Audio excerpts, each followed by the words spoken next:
ಇನ್ನು ಮೈಸೂರಿನಲ್ಲಿ ಇಂದು ಮೈತ್ರಿ ಬೃಹತ್ ಸಮಾವೇಶ ಕಾಂಗ್ರೆಸ್ ಪೋಸ್ಟರ್ಗೆ ಬಿಜೆಪಿ ಮತ್ತು ಜೆಡಿಎಸ್ ಕೌಂಟರ್ ಕೊಟ್ಟಿದೆ. ಫ್ಲೆಕ್ಸ್ ಕರಪತ್ರಗಳ ಮೂಲಕ ತಿರುಗೇಟು ಕೊಟ್ಟಂತಹ ಜೆಡಿಎಸ್ ಮೈಸೂರಿನಲ್ಲಿ ಕಾಂಗ್ರೆಸ್ ಹಗರಣಗಳ ಫ್ಲೆಕ್ಸ್ ಅನ್ನ ಪ್ರತ್ಯಕ್ಷ ಮಾಡಲಾಗಿದೆ. ಅಂದ್ರೆ ಒಂದಷ್ಟು ಹೆಡ್ಲೈನ್ಗಳನ್ನ ಯಾವ ಪತ್ರಿಕೆಯಲ್ಲಿ ಏನೇನು ಹೆಡ್ಲೈನ್ ಬಂದಿದೆ ಅದೆಲ್ಲವನ್ನು ಕೂಡ ಅಲ್ಲಿ ಅಂಟಿಸಲಾಗಿದೆ, ಫ್ಲೆಕ್ಸ್ ಅನ್ನ ಮಾಡಿದ್ದಾರೆ. ಸೊ ದೇವೇಗೌಡರ ಕುಟುಂಬದ ಬಗ್ಗೆ ಫ್ಲೆಕ್ಸ್ ಹಾಕಲಾಗಿತ್ತು ನಿನ್ನೆ. ಇಂದು ಕಾಂಗ್ರೆಸ್ ಸರ್ಕಾರದ ಅಕ್ರಮದ ಫ್ಲೆಕ್ಸ್ಗಳು, ಭ್ರಷ್ಟ ಕಾಂಗ್ರೆಸ್ ಹಗರಣಗಳ ಸರ್ಕಾರ, ಸಾಧ್ಯವಾದಷ್ಟು ದೋಚೋದು ಎನ್ನುವುದೇ ನೀತಿ. ಸೊ ಹೀಗೆ ಹಲವಾರು ವಾಲ್ಮೀಕಿ ನಿಗಮ ಇರ್ಬೋದು, ಮುಡಾ, ಇದೆಲ್ಲದರ ಬಗ್ಗೆ ಕೂಡ ಏನು ಪೇಪರ್ ಕಟ್ಟಿಂಗ್ಗಳು ಬಂದಿದೆ ಅದರ ಒಂದು ಪೋಸ್ಟರ್ನ ಮಾಡಿದ್ದಾರೆ. ಬನ್ನಿ, ನಮ್ಮ ಪ್ರತಿನಿಧಿ ರಾಮ್ ಈ ಬಗ್ಗೆ ಒಂದು ಪ್ರತ್ಯಕ್ಷ ವರದಿ ಕೊಟ್ಟಿದ್ದಾರೆ, ನೋಡೋಣ. ಈ ಬಾರಿ ಕಾಂಗ್ರೆಸ್ ಜೆಡಿಎಸ್ ಬಿಜೆಪಿಯ ಸಮಾವೇಶಗಳಲ್ಲಿ ಫ್ಲೆಕ್ಸ್ ನ ಭರಾಟೆ ಜೋರಾಗಿದೆ. ಸಾಮಾನ್ಯವಾಗಿ ಯಾವುದೇ ಸಮಾವೇಶಗಳು ನಡೆದ್ರೆ ತಮ್ಮ ಪಕ್ಷದ ನಾಯಕರುಗಳ ಫ್ಲೆಕ್ಸ್ ಹಾಕೋದು ವಾಡಿಕೆ. ಆದ್ರೆ ಈ ಬಾರಿ ಮೈಸೂರಿನಲ್ಲಿ ನಡೆದಂತಹ ಕಾಂಗ್ರೆಸ್ನ ಜನಾಂದೋಲನ, ಅದೇ ರೀತಿಯಾಗಿ ಜೆಡಿಎಸ್ ಬಿಜೆಪಿಯ ಮೈಸೂರು ಚಲೋ ಪಾದಯಾತ್ರೆಯ ಸಮಾರೋಪದಲ್ಲಿ ವಿಭಿನ್ನವಾದಂತಹ ಫ್ಲೆಕ್ಸ್ ಗಳನ್ನ ಹಾಕಲಾಗಿದೆ. ನಾವೀಗ ಮೈಸೂರಿನ ಮಹಾರಾಜ ಕಾಲೇಜು ಮೈದಾನದ ಹೊರಭಾಗದಲ್ಲಿದ್ದೇವೆ. ನೀವು ನೋಡ್ತಾ ಇರಬಹುದು ಇಲ್ಲಿರುವಂತಹ ಫ್ಲೆಕ್ಸ್ ಅನ್ನ. ಸಾಮಾನ್ಯವಾಗಿ ಏನು ಜನನಾಯಕರ ಭಾವಚಿತ್ರಗಳು ಫ್ಲೆಕ್ಸ್ ನಲ್ಲಿ ರಾರಾಜಿಸ್ತವೆ.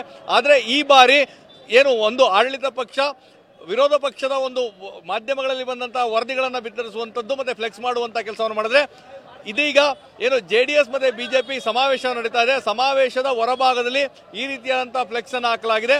ಅಂದ್ರೆ ಪತ್ರಿಕೆಗಳಲ್ಲಿ ಬಂದ ವರದಿಯನ್ನ ಆಧರಿಸಿದಂತಹ ಒಂದು ಫ್ಲೆಕ್ಸ್ ಅನ್ನ ಮಾಡಿ ಅಲ್ಲಿ ಏನೇನು ಅಂದ್ರೆ ಒಂದು ಹೆಡ್ಡಿಂಗ್ ಅಂತ ಕೊಡುವಂತದ್ದು, ಭ್ರಷ್ಟ ಕಾಂಗ್ರೆಸ್ ಹಗರಣಗಳ ಸರ್ಕಾರ, ಸಾಧ್ಯವಾದಷ್ಟು ದೋಚಿಕೋ ಎನ್ನುವುದೇ ನೀತಿ ಅಂತ ಏನು ಹೆಡ್ಲೈನ್ಸ್ ಬಂದಿತ್ತು, ಆ ಹೆಡ್ಲೈನ್ಸ್ ಅನ್ನ ನೇರವಾಗಿ ಫ್ಲೆಕ್ಸ್ ಮಾಡಿಸುವಂತ ಕೆಲಸವನ್ನ ಬಿಜೆಪಿ ಜೆಡಿಎಸ್ ದೋಸ್ತಿ ಮಾಡಿದ್ದಾರೆ. ಅಂದ್ರೆ ಈ ಸಮಾವೇಶ ನಡೆಸುವಂತಹ ಹೊರಭಾಗದಲ್ಲಿ 25ಕ್ಕೂ ಹೆಚ್ಚು ಈ ರೀತಿಯಾದಂತಹ ಫ್ಲೆಕ್ಸ್ ಗಳನ್ನು ಹಾಕಲಾಗಿದೆ. ದುರಾಡಳಿತಕ್ಕೆ ಶೋಷಿತಾಧಿಕಾರಿ ಬೆಲೆ, ಅಕ್ರಮ ಹಣ ವರ್ಗಾವಣೆ ವಿಚಾರ, ಮತ್ತೆ ವರ್ಗಾವಣೆ ದಂಧೆ ವಿಚಾರ, ಅಕ್ರಮ ಮರಳು ಸಾಗಣೆ ವಿಚಾರ, ಮತ್ತೆ ಒಂದು ಏನು ಅರಣ್ಯಾಧಿಕಾರಿ ಕೊಲೆ ಆದಂತಹ ಪ್ರಕರಣ, ಇವೆಲ್ಲವೂ ಯಾವುದು ಪತ್ರಿಕೆಗಳಲ್ಲಿ ಬಂದಿತ್ತು ಅದೆಲ್ಲವನ್ನು ಸಹ ಫ್ಲೆಕ್ಸ್ ಮಾಡಿಸಿ ಅದನ್ನ ಕಾರ್ಯಕ್ರಮ ನಡೆಯುವಂತಹ ಸ್ಥಳದಲ್ಲಿ ಹಾಕಿಸುವಂತಹ ಕೆಲಸವನ್ನ ಈಗಾಗಲೇ ಮಾಡಲಾಗಿದೆ. ನಿನ್ನೆಯಷ್ಟೇ ಏನು ಕಾಂಗ್ರೆಸ್ ಜನಾಂದೋಲನ ಸಮಾವೇಶ ನಡೆದಿತ್ತು, ಅದರಲ್ಲಿ ಮಾಜಿ ಪ್ರಧಾನಿ HD ದೇವೇಗೌಡರ ಕುಟುಂಬದ ಭೂಚಕ್ರ ಅಂತೇಳಿ ಒಂದು ಫ್ಲೆಕ್ಸ್ ಅನ್ನ ಮಾಡಿಸಿದ್ರು. ಅದರಲ್ಲಿ ಸಂಪೂರ್ಣವಾಗಿ ಮೈಸೂರು ನಗರಾಭಿವೃದ್ಧಿ ಪ್ರಾಧಿಕಾರದಿಂದ ದೇವೇಗೌಡರ ಕುಟುಂಬಕ್ಕೆ ಯಾವೆಲ್ಲ ನಿವೇಶನಗಳನ್ನು ನೀಡಲಾಗಿದೆ, ಅದರ ಅಳತೆ ಮತ್ತೆ ದೇವೇಗೌಡರಿಗೂ ಆ ಒಂದು ನಿವೇಶನ ಪಡೆದಂತವ್ರಿಗೆ ಇರುವಂತಹ ಸಂಬಂಧ, ಇವೆಲ್ಲವನ್ನು ಫ್ಲೆಕ್ಸ್ ನಲ್ಲಿ ತೋರಿಸುವಂತಹ ಕೆಲಸವನ್ನು ಮಾಡಿದ್ರು. ಇದು ಸಾಕಷ್ಟು ಚರ್ಚೆಗೂ ಕಾರಣವಾಗಿತ್ತು. ಜೆಡಿಎಸ್ ಪ್ರತಿಭಟನೆಯನ್ನ ಮಾಡಿತ್ತು.